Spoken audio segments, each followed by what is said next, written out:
Welcome to week 2 of 1100.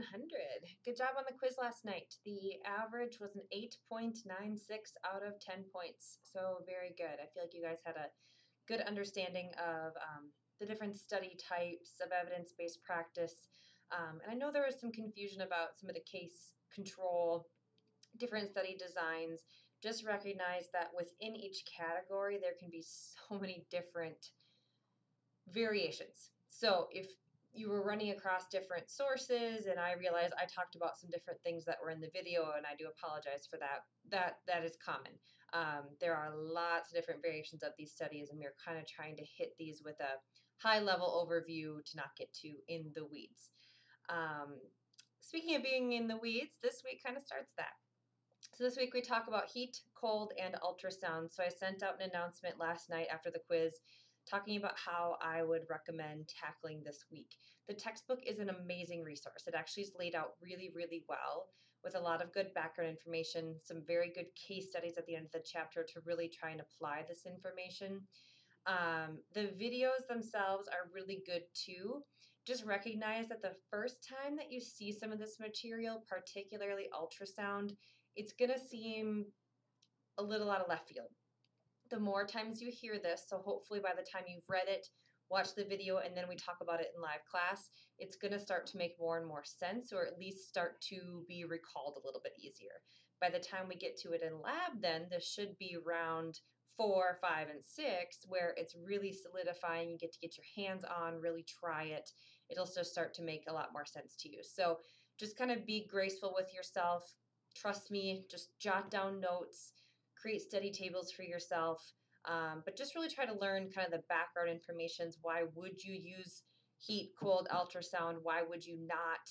Are there reasons that it would be contraindicated? Are there reasons that might give you pause about using that modality, etc.? And then we'll talk about more of those things in live class and then get into some of the specific parameters as well. So this week you do have a discussion board. So the discussion board initial post is due tomorrow, and then the response post will be due Saturday night. You also have live class on Thursday and then a quiz on Sunday. So that's kind of the format that the class will follow most of the week, or most few weeks here will be that discussion board and then the quiz on Sunday night. So if you have any questions about how to approach this week, feel free to email me, come to office hours, refer back to the announcement I sent out last night.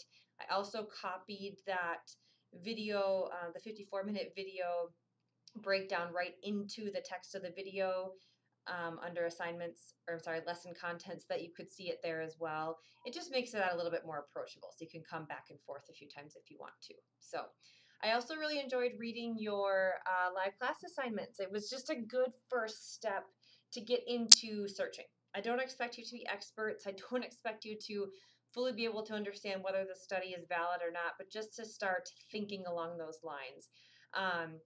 PubMed is just one of the examples.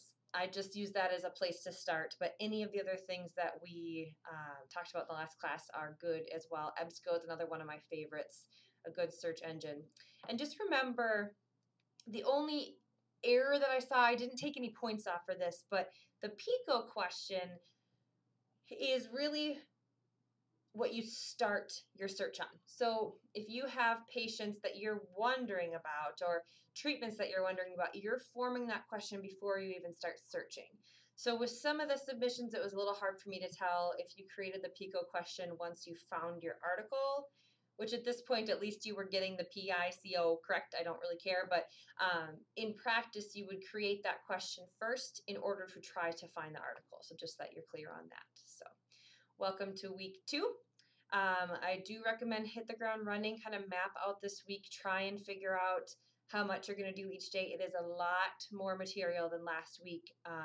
Do not get behind.